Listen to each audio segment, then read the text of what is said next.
coming. Could be a rumor based on my having used his phone in the WhatsApp group. No. I talked to Rabbi Gorenstein yesterday. Yeah. He spoke to me on Facebook. You did? Yeah. When's he coming? This week. Okay.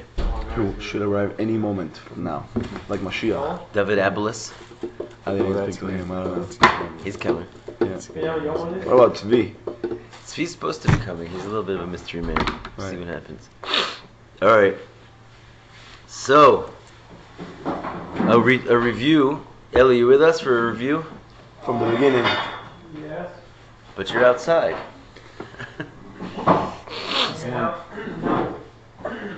Okay, so we're saying that the great floodwaters cannot extinguish the love that's found in every single Jew.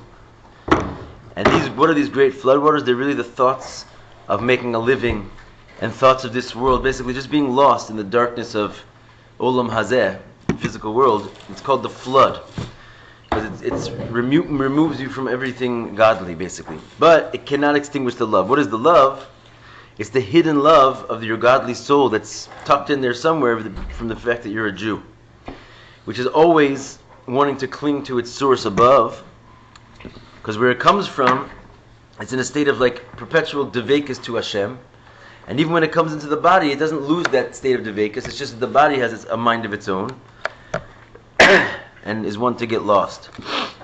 Right, so the floodwaters are Representative of basically the coffee shop, just everything that's bothering you from sitting in the world and from sitting in the yeshiva and learning and davening and doing mitzvahs all day and just completely being in a state of divine oneness. Anything that's sort of just distractions from distractions. What he says particularly is the distractions of making a living, because those are the distractions that you really have to just sort of go do what you got to do out there, and you get sort of wildly thrown off course.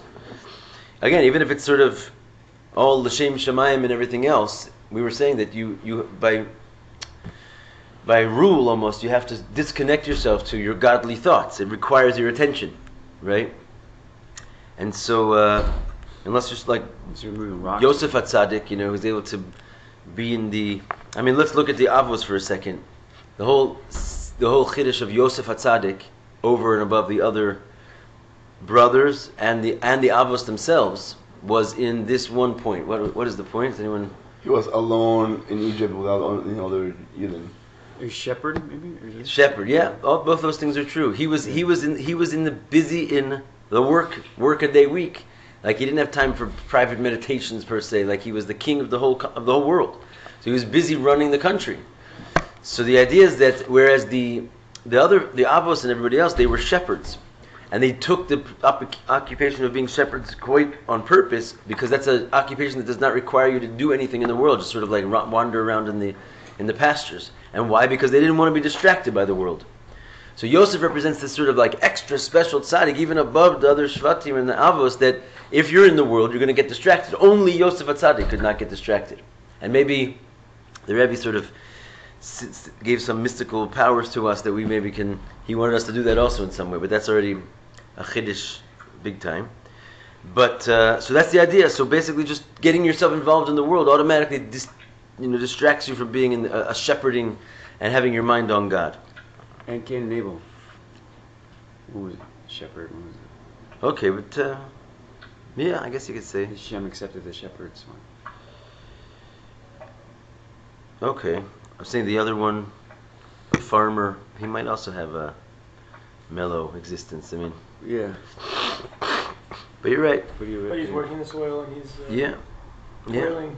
Yeah, indeed. Okay, so anyway, with all that, nonetheless, your godly soul cannot be extinguished.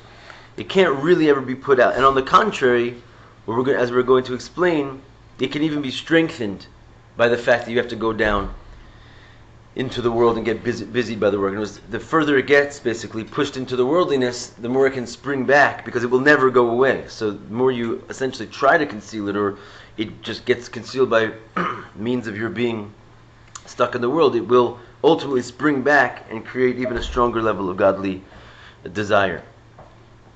So then we said that these waters of the flood are called by the name Mei Noach, which means that the actual floodwaters themselves, even though they're a destructive force, they have the name Noach attached to them, which is actually a pleasant name. It's a name of which means Shabbos. It's a name which means rest.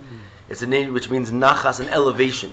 And that's because of what we're saying, that ultimately these floodwaters are going to enable you to elevate even higher than you were when you started. That if you didn't go and get busy in the world and bother yourself with a career and so forth, you would be less connected in some way. And we just sort of threw in, there's these two ideas that says Noach twice in the Parsha, right in the beginning of the Parsha, which indicates that there's two levels of elevation like this. There's two levels of the waters of Noach. The lower level and the higher level, which is indicated by the lower and the higher levels of Shabbos. Which, what are the lower and the higher levels of Shabbos? In general, we said the Shabbos that we have nowadays, where we once every week we sort of rest and put the world behind us, that's the lower level of Shabbos. But in the 7,000th year, it'll be a whole 1,000 years of Shabbos, Yom Shekulo Shabbos. So there's a level of like ultimate elevation of everything, that those waters of Noach will come and, so to speak, destroy the earth, but elevate it in this way that we're talking about. Then we said that certainly the Mabul was not merely an element of destruction, because if it was, Hashem could have destroyed the sinners in a much simpler way. He could have just made them disappear, as it were. But the fact that he brought this flood, and the flood represents a mikvah, because we said it rained for 40 days specifically. A mikvah has 40 measures of water. So basically to get from impurity to purity, you have to go through this 40 measures of water. And therefore Hashem brought the flood specifically, which again shows us that the flood was not just a matter of destroying something, but a matter of an attempt to elevate something. And that's what we went on to say further, that every time you're going to elevate something, you have to first sort of purge it. And we talked about the idea that of Gehenna and Gullus are sort of equal in that way. Gullus being, again, like this, being enslaved to your Parnassa. Because when Avram Avinu was given the choice of whether his children should go into Gehenna or into slavery, he chose slavery, which shows us that they're basically similar to each other. And what's the concept of Gehenna? Is that before you go up a level, you have to get judged.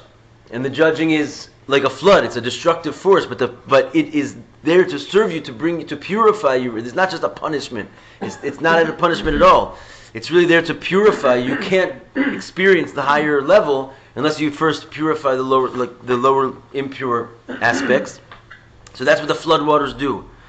So we said that there's a whole story of Acher in the Gemara, that he became a heretic, and he was sort of not being judged, and he was also not going to Gan Eden. He was sort of in this netherworld, and the rabbis prayed for him that he should go to Gehenna and be judged so that he could go to the higher worlds. From here we learn that there's a necessity to have this purification before you go to the higher level. So this is what the floodwaters are. The higher floodwaters, is that like That's going to be like in the future, in the 7,000th year.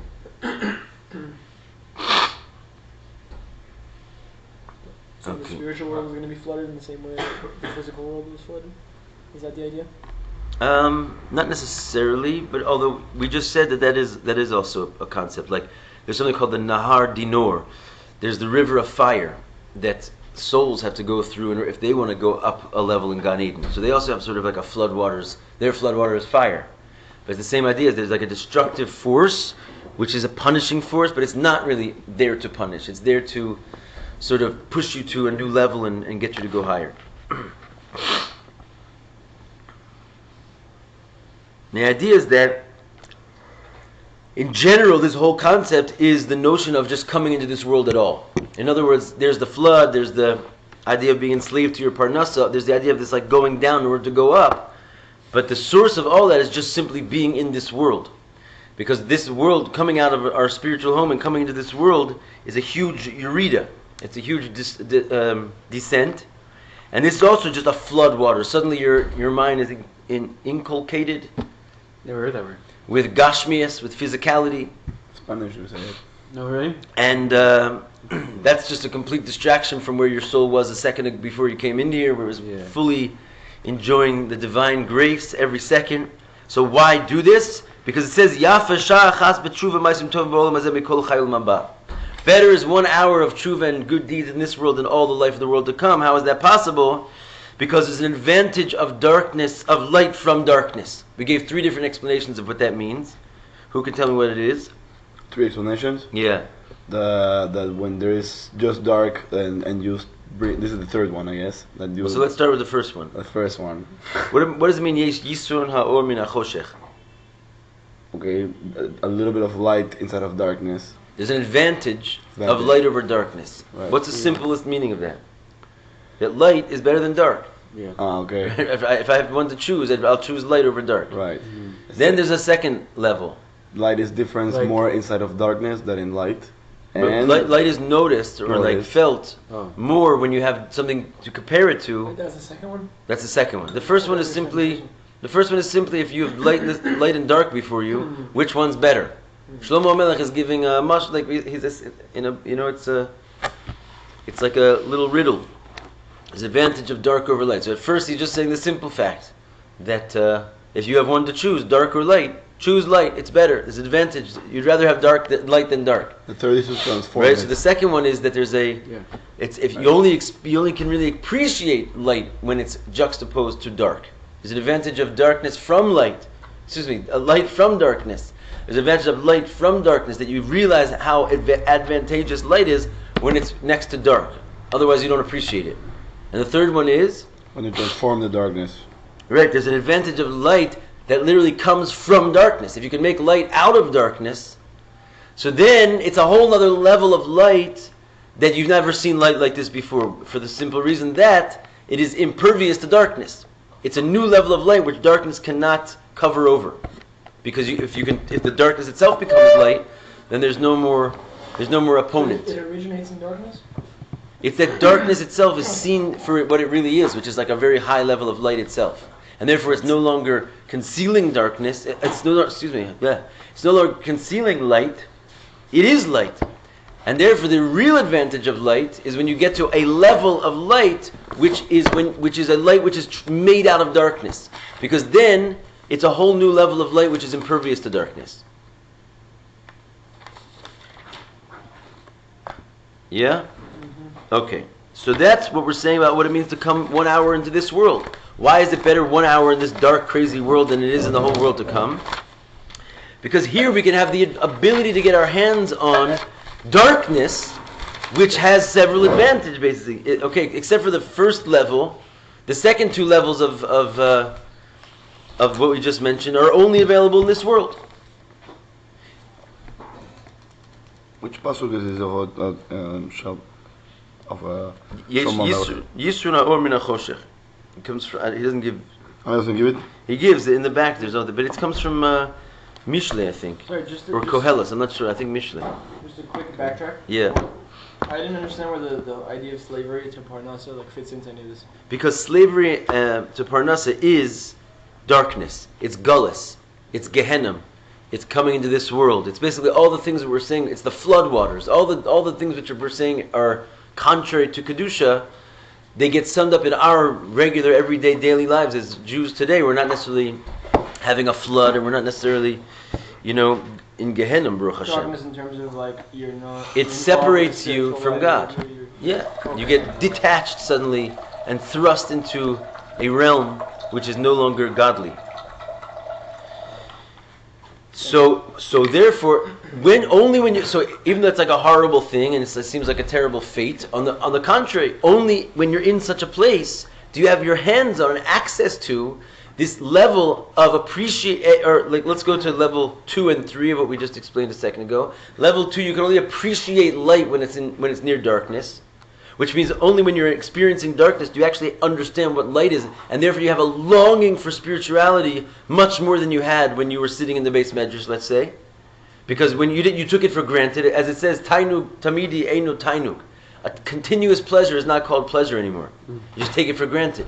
It's not like a great pleasure. Pleasure is when you suddenly are given a surge of pleasure, and that comes when someone takes it away from you. That's the whole idea. There's an advantage of light that comes from darkness, so you can't experience a real drive and longing for Hashem unless you get put into this world. So even though it's a sort of negative there, There's a certain aspect of divine longing that you can only get in this world. That's level 2. And level 3 is even greater. Once you're in this world, you finally have your hands on and access to a level of light which can be created from darkness, which is an unbelievably higher level than anything that you could be experienced above. Because there they only have a level of light which is ultimately able to be concealed by darkness. And the proof is, if they'll come into this world, it'll be taken away from them, the souls. But when you come into this world, you're in the darkness, which means if you'll be able to figure out how to convert this darkness into light, you now have access to a new type of light that is not existing up in those higher worlds. When you say new type of light, do you mean like a deeper relationship with A Hashem? deeper level of light, of godly light, which is impervious to darkness. In other words, all the light of the world to come is great, but it's a contracted light. It's a ray of the Shekhinah. It says the tzaddikim are yoshvin v'nenin miziv hashchina. They're sitting there and benefiting from the ray of the Shekhinah. What does it mean, a ray? It means a huge contraction of the Or Ein Sof, one ray. And that ray is enough for you to sit there for thousands of years in Gan Eden and experience higher and higher levels of divine bliss every second. But it's just a ray. And what does it mean, a ray? A ray, by definition, has borders, which is where the light, the darkness is surrounding it on all those borders. Which means that what? It can't go everywhere. It's affected by darkness all around it. It's just able to preserve its place of light, but it can't push its light into the place of darkness because it's just a ray. The definition of a ray is it has edges, which means you're dealing with a level of God, divine light up there, which is limited. Okay. Even though for us, let's say, it feels unlimited because we can go higher and higher and experience all this divine bliss, but in essence, it's not the essence of God. It's not the true infinite light of God because it's contractible and therefore it doesn't exist everywhere. It has boundaries. But when you get to the world of darkness, and you can make the darkness and show how the darkness is also godliness, so you've accessed a level of divine light that does not have any boundaries. Because even darkness cannot conceal it. On the contrary, you can make light out of darkness. Right. So there's nowhere that it is not. So that's a whole other level of divine, level of godliness that is not existing in the ray of divine bliss above. They don't have it there. It's a new, higher, infinite level of divine light which can only be experienced in this world. For the second one, light being appreciated when it's juxtaposed with dark. Right. Is that like what would be like an example? You can also only experience that here because there they don't have any juxtaposition of darkness. Right? They're in the light. So they can only imagine what it's like to be separated from God, but they never are.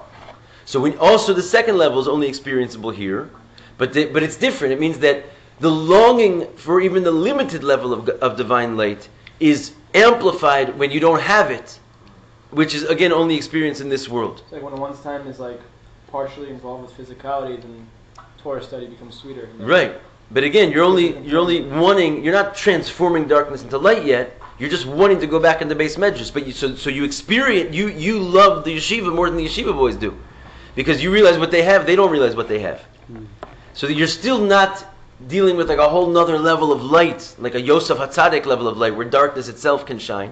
But there's still an advantage. You realize the advantage of that light more than they do. So that's also only experienceable in this world. And then there's the third level. Is there a way to say that when Hashem brings us into this world, he's therefore like bringing us closer to Him? Yeah, 100%. Like the Or Hoser. Yeah, that's what He's doing. He's giving us an ability to be connected with His very essence, Right. something which is unlimited. So even though it looks to us like He's punishing us or something like wrong happened here, that's not His kavanah at all. From our perspective, from like where we're standing, it looks totally limited, but the reality of it is that you see the reality of it as the essence. Right. And therefore it's, Yeah. Okay, so that's where we got up to in the previous classes. Baruch, how you doing in there? You following everything? Sure. Yeah? Okay, I'm very happy that you're here. Me too. Well, All right, so let's go on then. So we got to this point. Now, how do you turn the darkness into light? Now, it sounds great. What do I do? So he's saying that when you're occupied in the world all day long, and therefore you get pulled out and disconnected from the godliness, so you're in the darkness. Great, you found darkness. Now what? So now you have to, basically, when it's all said and done, and it's over, and you get back into like a moment of light where you're going to go daven, you're going to go like rejoin some spiritual activity, then you meditate in your davening on what is really going on in the world. And this is how you basically transform it. And that's where we got into this meditation yesterday. We sort of stopped in the beginning of this meditation, so we'll take this road. And what are you meditating on? Meditate on darkness when you're in the light? No, yeah, exactly. When, like, in other words, when you're all done with your crazy job, or it's mincha, and you like finally like you know, all disheveled, rushing into the base medrash and like just catch ashrei, and you're in there, and now you have a second to meditate about what your crazy life is out there. That's when basically the whole thing gets turned around, because you can't, in the darkness itself, again, unless you're Yosef HaTzadik, you're not seeing light, you're seeing darkness. You're just not connecting. You're connecting with, you know, the physical part of the reality. So that the only way to like overturn it and show that it's light is to think about what it is at a moment of peace. And that is as follows. So starting on the very bottom of page 16, the last line, last second column. So it says, misbonen achar, you meditate afterwards, b'tefillah, in your davening, eich she'ein lecha esev milamata, how there is no blade of grass below, she'ein lo mazel milamayla, it doesn't have a mazel above it, which is hitting it and telling it to grow. Which means that the world that you're in, wait a second, this is not so disconnected. It's all being created from Hashem. It's all an extension of spirituality. Shehem ha-mazalos, what are these things that are hitting it and making it grow? These are what's called the mazalos, the constellations. Shehem ha-mashpim chayus kol olam hazeh, the little physical constellations, the stars in the sky, that they are really giving the hashpah. I mean, they're not the origin, of course, God forbid, of the hashpah, but through them comes all the divine effluence. Wow. Efflux. Huh? Effluence. Affluence? Affluence is like wealth. Effulgence? There's some kind of other word I'm looking for there. Efflux. is right because it gives Effusion. power. Infusion. Yeah, that's Words that they use in the lessons of Tanya, you know? Yeah, effluence and affluence are two different words, right? Yeah, they're kind of Yeah, effluence we're going for. A. Right, we're going for E over here. Okay. Yeah, It's like an answer to the flow. it's the flow. Okay. Right? So, Shem Mazalos, Shem Mashpim, Chayus Kol Olam Hazeh. So these constellations, literally, people don't realize this, but in the old days, this was kind of the main. Even the goyim would recognize this in the old days, not Right, so long ago. right. I mean, yeah. And they would plant their crops according to this idea of what's going on in the constellation. Exactly. So these constellations literally are responsible for much more than we can imagine. Everything, all life, basically, all existence, and of course, it comes from Hashem. Let's not confuse ourselves. But Hashem It's like a puts it through like this funnel where it gets distributed by. They're like His hands. So, but you can look at the hands. You can think the hands are independent, you know. But obviously the hands are being wielded by the owner of the hands. But when it comes down to it, the hands of Hashem in the sky here are these constellations, and all influence, not just like a little sunshine, a little rain, life itself, existence, your personality, the comings and goings of nations and kings and Pashit, the trees, the food, everything, all existence, I can't really say it in more words than that, comes through the energy of these entities up there. That's why people worship them as gods, because they didn't understand that there was something behind them that was they were just like a axe in the hand of the wood chopper. So they saw, okay, this constellation is mamish giving me life, so if I want more life from it, I'll give it an offering, right? Whereas that's not that crazy, because we do give offerings to Hashem. They just couldn't see beyond the fact of behind Hashem's hands, behind the axe. They couldn't see that it was being wielded by a wood chopper. So I mean, it is totally off and crazy and wrong. But interestingly enough, the goyim, it's not forbidden for them to think like that even. They don't have a mitzvah of realizing that Hashem Echad, of the Achdus of Hashem. They have to believe in Hashem, but they do not have to not believe that Hashem uses these entities as like real partners. It's called shutfus. Like the goyim, it's not one of the 7 Noachide laws, let's put it like this, to believe that in the absolute unity of Hashem. They don't have to believe that, because they can't believe it. Because they can try, but they can't perceive beyond sort of what they can see. And so therefore Hashem doesn't command them something they can't handle. and they are allowed, so to speak, to. I mean, it's not like ideal, and they're not punished for it. Is there any relation with how Hashem said to I think Abraham that his descendants will be like the stars or something? So then like we are like also affecting the world or something like that. Oh, I see what you're saying. That's Is there such thing? There is now. Right. Write it down. Okay, so What was the word for consolations? mazalos, Mazelos. like mazel. Oh, it comes from the same word. So it is the same word. So they are giving. So what's making your blade of grass grow physically? These constellations. Kamosha Kasuv, and it says that actually in the Torah. Mimeged Tvuos Shamesh, Mimeged Geresh Yirachim. Right, we just had it in Parshas Zos HaBracha, the last parsha of the Torah. We just read this, and it's exactly what it says. It says from the delicacies of the grains of the sun, and the delicacies of the produce of the moon. Right. Mamish, which shows what's that? How do the constellations actually affect growth? Just put it like this simply, right?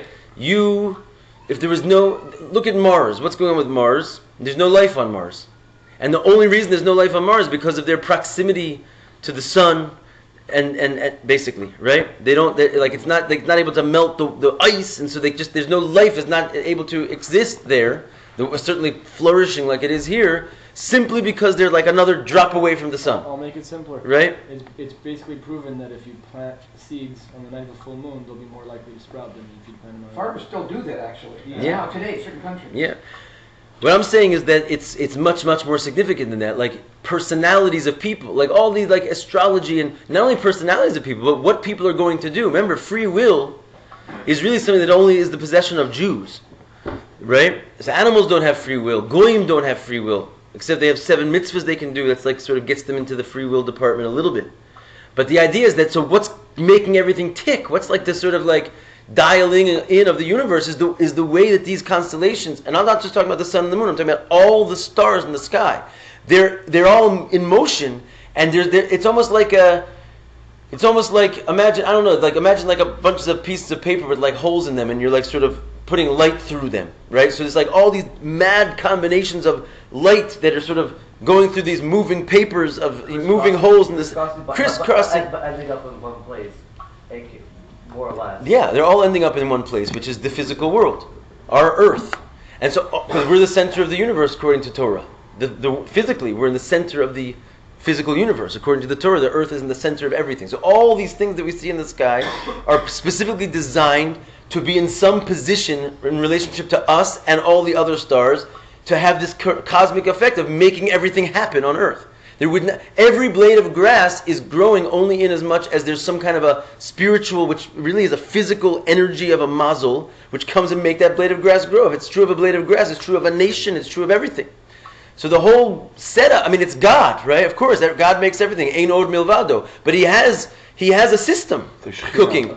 And His system is mamish, this whole solar system that you're seeing. It creates everything.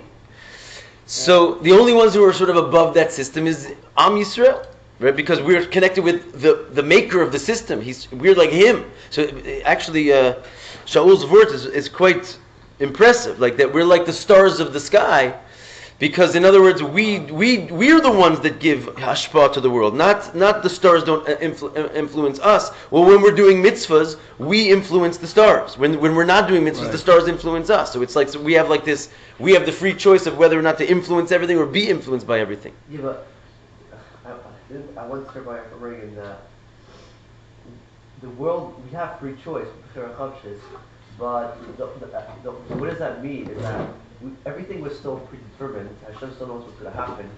The only question is how we take on the situation.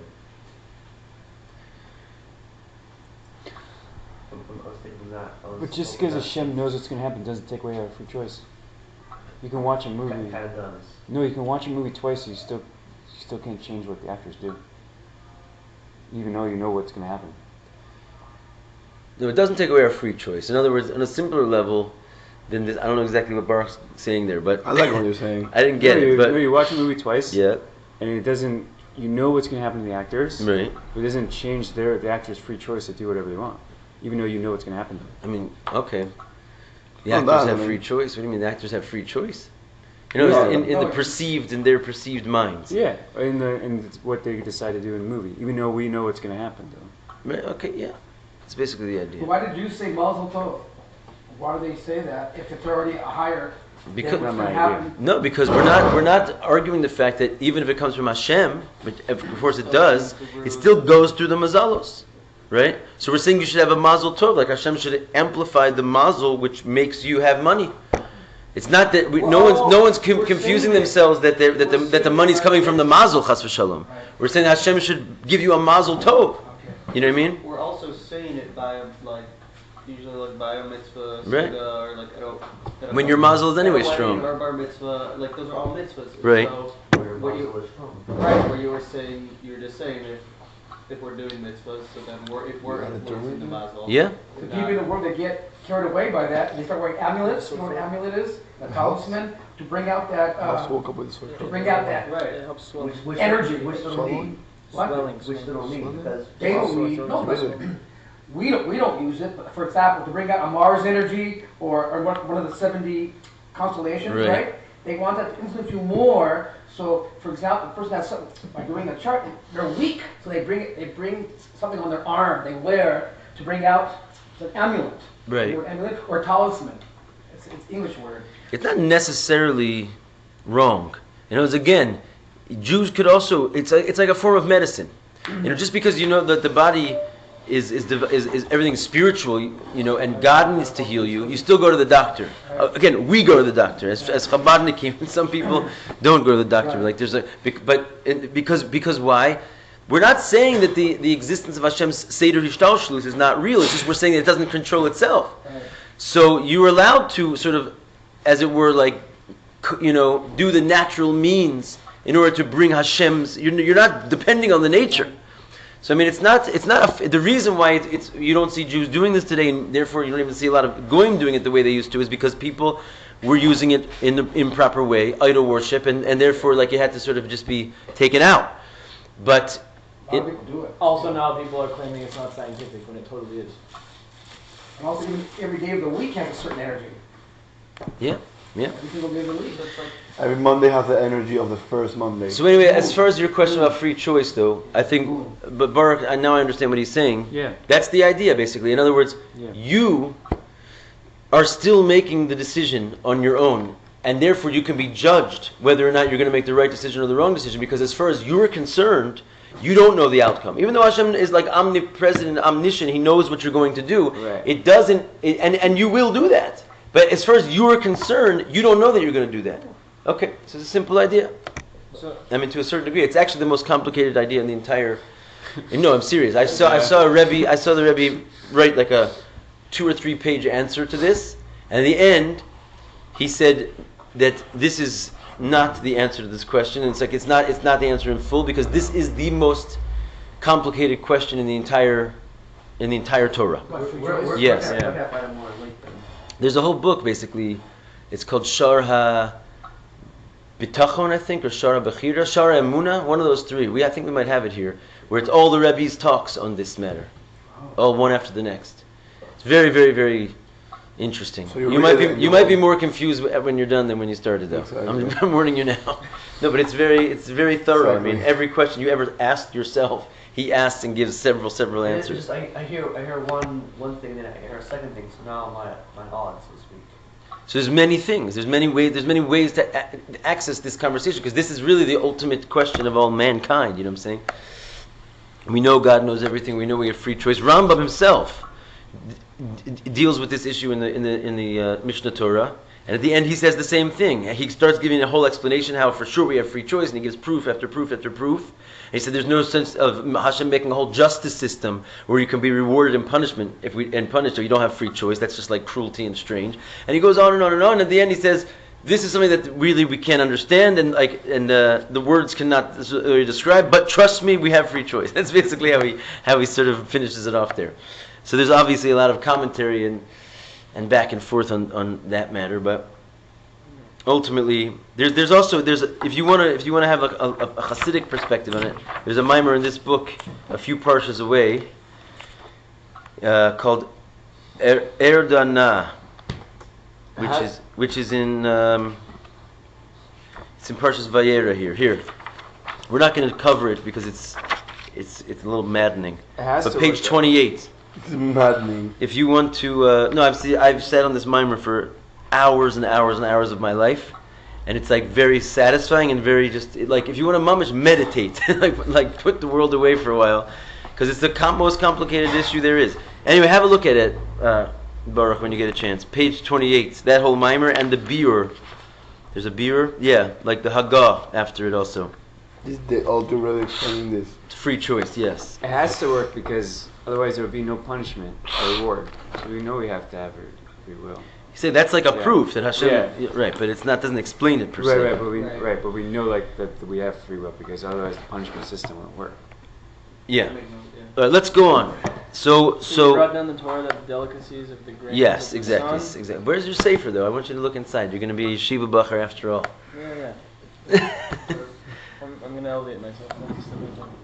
All right. So anyway, we're starting off with this. Every blade of grass has a mazel. The mazel is the constellations, and we see a proof from that because the Torah says the delicacies of the sun and the moon, meaning that there's a different influence from each of them, and of course that's to every single star. But that's only the beginning. What's that? You guys already did tefillah? No. We're doing tefillah right now. We're getting ourselves ready for tefillah, but it's going to be only till 9 o'clock. But you can join us for Hasidus class.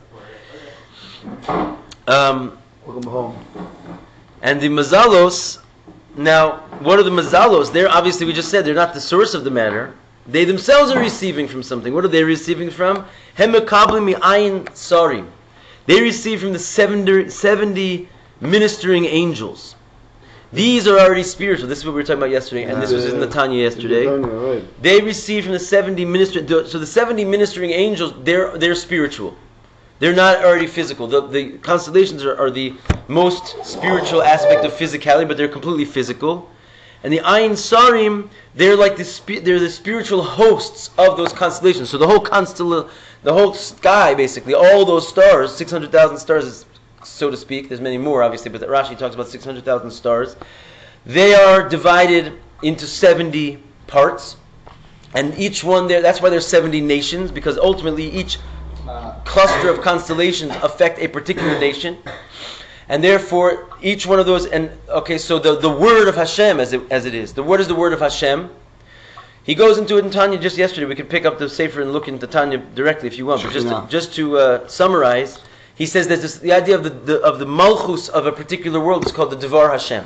Malchus of Atzilus is the Devar Hashem of Atzilus. What is the Devar Hashem? The Devar Hashem is the word of Hashem, which creates like the kingdom of the world of Atzilus, whatever that is. Then there's the Devar Hashem of Bria, which creates all the creatures and the souls of Bria. When he speaks, he basically creates all the entities. There's the Devar Hashem also of Asiya, right? And the Malchus of Asiya, he says the whole of Malchus of Asiya does not get invested into these Ayin Sarim, only a ray of it. And therefore they take sort of this ray and they take like a chitzonius external aspect of the word of Hashem and it gets invested in. So all of a sudden they have the word of Hashem in them.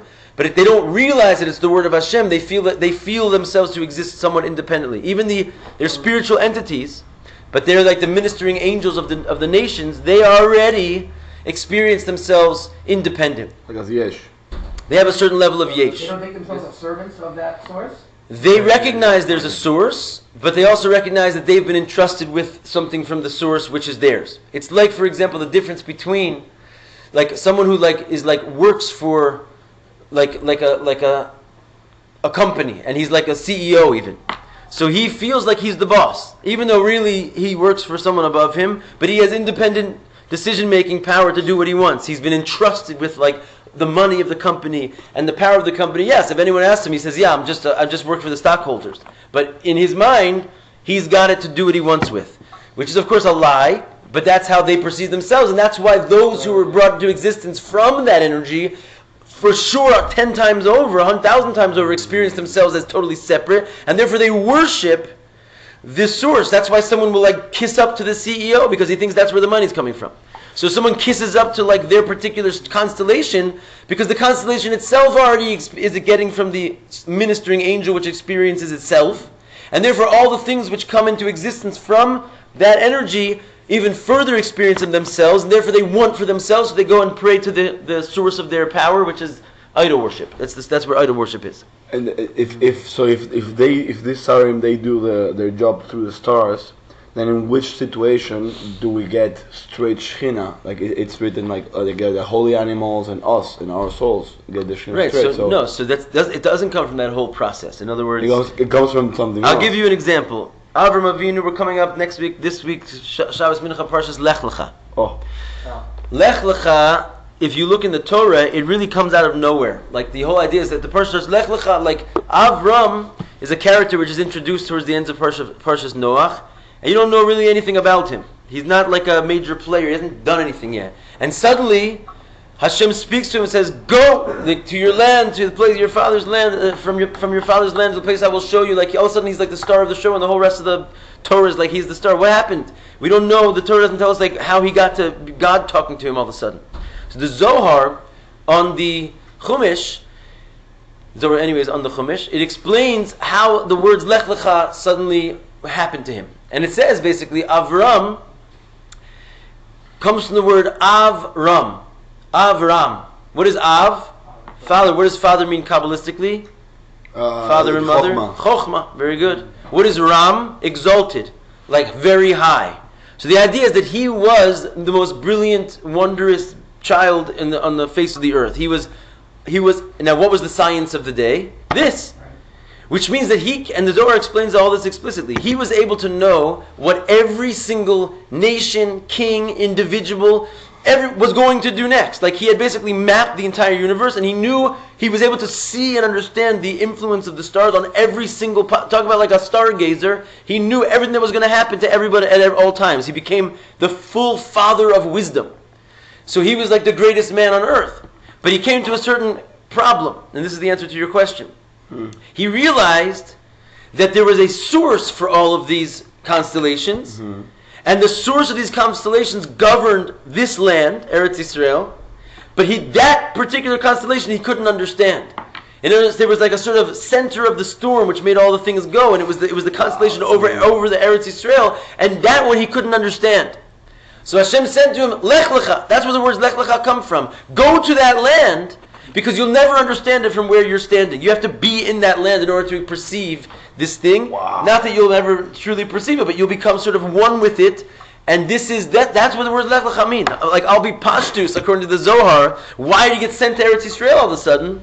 Because he had come to the top of his wisdom, basically, and he wanted to know the source of all other things. So this is the point. That's what you were saying. Like, we're like the stars of the sky, of the heavens, that this, what goes on with the constellation of this land, causes all the other constellations to give their. So that's the mazel of the Yidden. That's a different type of mazel. Because the 70 It's straight the Shechina. 70 is not ruled by Israel. On the contrary, Right. all the 70 are ruled by Like Israel. Hashem is only the other 70 agents. Right. None of them are going to rule Israel except Hashem himself. Except in the time of Gullus, it's the worst possible thing that happens, because even that level of the Jews, they are also, so to speak, under the thumb of the 70 nations. So it says in Tanya, in yesterday's Tanya, there's no greater Gullus than this. Because basically Hashem did reveal himself within his nation. He says, this nation governs all. And then he put us under their rule. So that means like he put like the totality of the Shekhinah into an intense Gullus where that's what this has been going on for all these years. That's what we're trying to get out of, and it's a little messy right now. I always heard the story a little different. I always heard that Avram was like a little kid and then came out of this cave. No, according to all opinions, I believe Lech Lecha was said to Avram when he was 75 years old. No, not when Oh, Hashem okay. spoke to him, and not Lecha, but when he figured out like that the sun was not like the Yeah, the sun yeah. went down. Yeah. That's when he figured out that like Hashem runs the world. Yeah. When he was like, He recognized his creator when he was 3 years old. yeah, exactly. Okay. That's not different. Oh, it's not different. I mean, it's the beginning of his great wisdom. Oh, okay. He went on to become. Rambam says he recognized his creator. I think when he was 40 or 60. There's different opinions, and the Rebbe says they're all true. He gained this different realizations as he was going. Oh, okay. He was like the meditator. So even Right, amongst yeah. the 70 He was the angels, meditator. there's an idea that they're functioning independently. They feel themselves to be functioning. You're getting us back on track. What- They what- feel what- themselves to be when they come into functioning. this world? What's that? When they come into this world and they're brought down, so to speak. No, even in their place. These 70 ministering angels have a chutzpah towards Hashem. They think themselves to be somewhat self-important. This is why they're Avodah Zarah. That's why people And the worship Goyim are them, Avodah Zarah. because they Because they feel like They feel how, they- how do they if they're just given because they come a out. life plan, so to speak, by Hashem? Because it's like a And seed. or by the higher thing, by whatever is higher. The word of Hashem. That and they have to follow that to the dot. But because it's like a CEO. In other words, in a certain sense, they're But given a power. It's very detailed what they have to do. Their course. Maybe, but again, it's a sort of like they're not necessarily in such a state of bittul that they are realizing that comes from. You also, let's say, have a course you're going to take today, but again, you think that you can do what you want, right? So an animal also, let's say, taking free choice out of it for a second. I'm not talking about you have a free choice. Let's say an animal who has no free choice. He also thinks he's going to do what he wants to do today. Even though he has an absolute plan conducting every single instant of his life today, he thinks he's running around doing something on his own. It's a feeling of separateness. Because Hashem is hiding His plan from them. They don't realize in full that it's Hashem's plan. So they don't. When they're busy distributing all the energy, they don't. Even though you're right, every single drop of it and the timing and the coordinates of it are all coming from Hashem. It's just like your life and mine. They don't, and we don't realize that that's happening. So they think that they've got the power. A bit of ignorance. Hashem did it intentionally. Individuality. It's a sense of individuality. Hashem did that, and that's why they said they come from already Malchus of Atzilus, which is already after all the Tzimtzumim of Atzilus Bria down to Asiya. They come from Malchus of Asiya. So it means they've already gone through all the Tzimtzumim of the world of Asiya, and now even that they don't get the full Malchus of Asiya. They get like the expression of the word of Hashem, and even that they only get the external aspect of it. And why all these contractions? In order to make them feel independent. Hashem wanted a world that feels independent. They're the culprit, but really they're like sort of like the star, because Hashem wanted to get a universe that has that problem, because He wanted darkness, as what we're saying all this time. But us Yidden.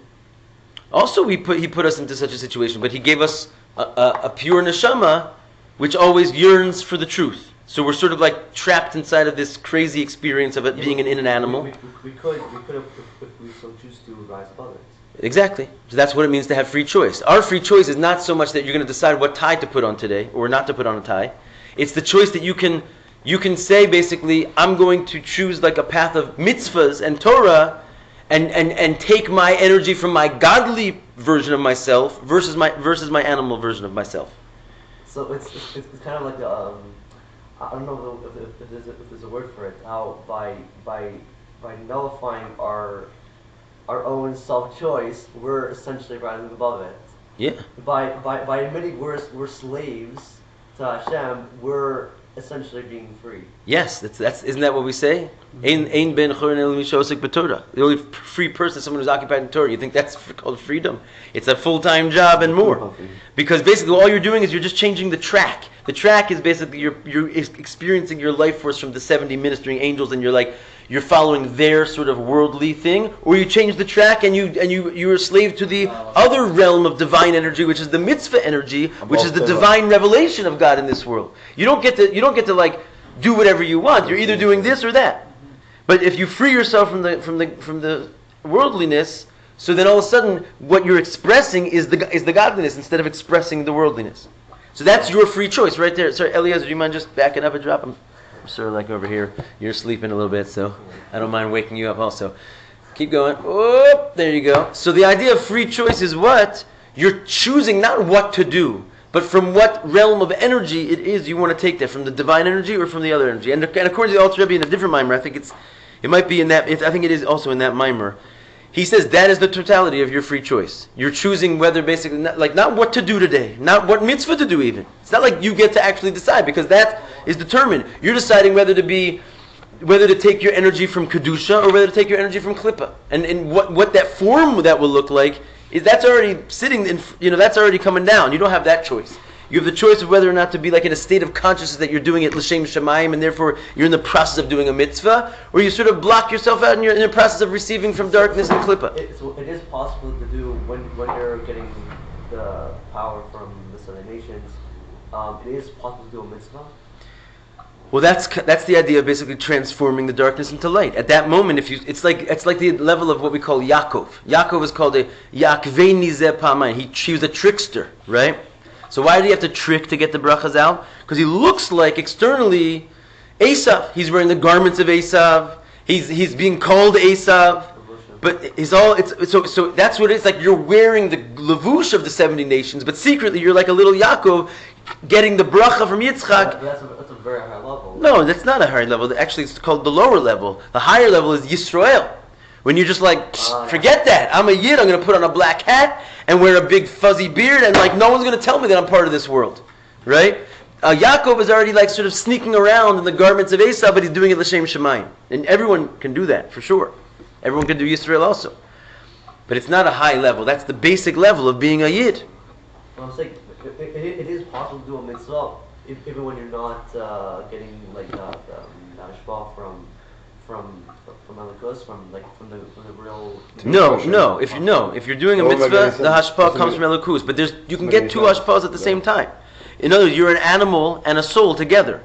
So your animal is getting its hashpah. Let's say you're speaking French, right? So God doesn't speak French, so to speak. The Tsar of France speaks French. So the fact that you're doing it in a foreign language, in a foreign dress, in a foreign everything, in a foreign land, literally, because that land is being enlivened by the 70 ministering angels, so you're getting a sort of animal hashpah. But the fact that there's another part of you which is taking all that and doing a mitzvah with it, means you're basically elevating that whole nation. So what if you learn Torah in French? Even better than learning in Hebrew, according to many. That's why the Rabbi learned in Yiddish always, because it's better or worse. It's hard to say. It's a different. If it's different intensity, it's a different mission. The Rabbi is still wanting to translate all these into all languages. This is the reason why, because you're taking you're turning darkness into light. You're taking the whole land and you're making the constellation and the minister who all think themselves to be something separate, and you're forcing them to serve God because you're serving God with their power. So the hashpah just like stops, and it doesn't stop. When you're using it, when you're using that say learning in French, you're right. Because beforehand, when you're using that language, you were getting a life force to speak from that. Remember, let's not forget ourselves. It's only that they think themselves to be independent. In reality, they're also part of God. So you're just revealing that. You're taking away the klippa and the false worship that they think that they have, that they're their own man. Exactly. So when you're going to go into the cafe or whatever they call it and speak French over there and get yourself a little baguette, and you're not doing any mitzvahs, so they're just in control. But when you're going to go and you're going to make a bracha and you're going to make sure it's a bread cooked by a French Jew and so forth, you're taking their hashpah and you're showing it to be for what it really is, that it's godly hashpah. You're not removing it. So you can say, I don't want to. There's people say, I'll never speak another language. I'm in Israel and we are Israeli. And how do you have the chutzpah to not speak the Israeli? I don't know if I get French in there somehow, but you have a lot of people like that, by the way. It's like you're like a sinner if you don't speak Hebrew in Israel, right? But it's not true, because basically there's a notion that why were the Jews sent into Gullus is to elevate all the languages of the world, to elevate like Babel. He wrote 70 Torah on the rocks. Exactly. 70. Right. Like in Babel, so that every language can be like Torah. It says Hoyel Moshe Torah ber heitiv.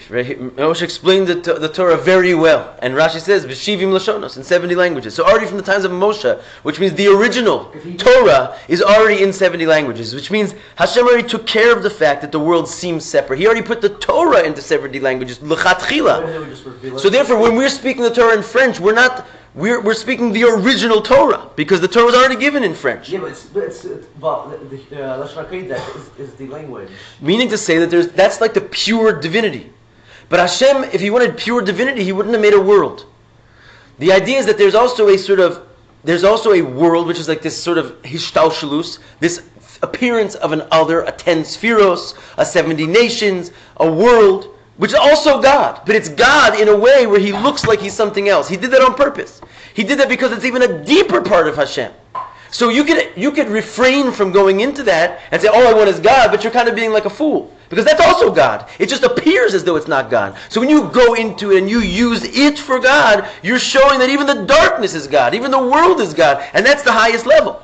That's a higher level of God than just wanting God all day long and not wanting the world. And that's the whole point that this mimer is about. The flood waters, which is basically what separates you from sort of being in this pure stream of godliness, ultimately gets you to a higher level of godliness than if you never had the flood waters. What is the flood waters? The world. French, German. It's the flood waters. Right? But if you'll take those flood waters and make them and reflect on what they really are, which is that they're also God, so you get to a higher level of godliness than you were before you were flooded. Because before you were flooded, you didn't realize that French and German were also God. You thought those were the enemies of God. Now you realize there are no enemies of God. And that's a higher level of godliness. There's nothing other than Him now. You understand what I'm saying? If what you're saying, Like Aramaic and Yeah. Yiddish. Yiddish, Aramaic, all these languages. Wait, 100%. you Yeah. said Yiddish has its own special... No, it has its own special because it's German turned into Judaism. That's why it's special, because it's this exact concept. but if it say It was not like that in the the beginning. lower languages are Became- a higher relation with Hashem, then wouldn't it be better to look like a goy than look like a Jew? Except if you're looking like a goy, Wouldn't that be you're higher? not. It's very hard to say that you're not just acting like a goy also, because there's a mitzvah to look to. It says just like our souls are different, our dress should be different. It's actually a mitzvah to dress like a Jew. Whatever a Jew looks like in that country, you have to look like him. Oh. So, yeah, in other words, it came out that basically we're told what a Jew looks like in America, basically from the Rabbi. He's like a Jew in America. You wear a hat and a suit and you're looking fine. You know what I'm saying? You're not wearing mamash Streimel, for example. In other words, he changed it. A Jew doesn't look like that in America. You know? So that the Jew in the modern world looks like us. So in other words, you're not necessarily it's a very fine line, because this is the thing. If you go into the other thing trying to elevate it, but you're really just not really there yet, so you're just falling into the klippas. Like, what good are you doing? So it's a very very preciously organized thing to go into these foreign places and elevate them, versus going into them and falling into them. And that's why the idea is that many people tried to go into these places. After the Rebbe created the concept of shlichus, that you're going to go and do this, Right. Others tried and they came back with their tail between their legs because they just got swallowed by these places. What's your secret? Chabad, what is it? Because we're connected to the Rebbe. In other words, if you're there and you're constantly on this mission, and the Rebbe is like fueling you, so you're going to be able to stand strong in your Yiddishkeit even in the midst of being inside of this flood. If you're going to try and take on a flood and you don't have your boat, the flood's going to drown you. And that's why you have to be connected in the proper way. In other words, this is a very, very serious mission. It's like going to war without your weapons. You know? You have to know why you're going to war, who's sending you to war, what the war is there to be won and lost. So it's not pashut. So when it comes down to it, no. When it comes to dress, we're told you got to dress like a Jew. But the language, the Rebbe said you should definitely give over the Torah in the language of that place. Okay, we have one last question about Yeah. that. What about... By the way, we did not go one step further in the mimer today than we did yesterday. Yeah. What about the question in like Egypt, where we're in the levels of like Tuma, where we lost our language, we lost our... No, we didn't lose our language. We didn't lose our dress. Right? We that's the things we didn't lose. But you were saying, again, Yiddish has its own thing because it came from... Yeah, because of the transformation of the dark language into a holy language. Same thing with Ladino. That's where did it come from? The Inquisition. Like, we took the language of our oppressors and we turned it into our language. We turned it into a Torah language. That's at a high level, more than speaking in that original language. Yeah, because when you're speaking Hebrew, German and Spanish are the language of the enemy. And therefore, godliness has an opponent. And that's not real godliness, because the true God has no opponents. He's everything. So when you go and infiltrate and you turn the enemy into the friend, then you've really revealed God. There's no one but God in this place. And that is emphasized and symbolized by those languages. And English also now. It's basically a Torah language. I'm getting there. So do the 70 angels have any sort of free will? Not real free will, but they have a feeling of independence. Yesh. So they don't know that they don't have free will? Right. Sort of. Yes. Right, that's a good way of putting it. Like an animal. Yeah. An animal thinks he's doing his own thing, but he's clearly everything's being So what do I title this? What is this? This is called Mayim Rabbi, the Parsha Noach in Torah Or. All three Rabbis. Mayim Rabbi. Yeah, it's not the same thing, but it's, I don't think it's on the Raga. Is it supposed to work yesterday? As the Yiddish thing, you get it? The Yiddish thing is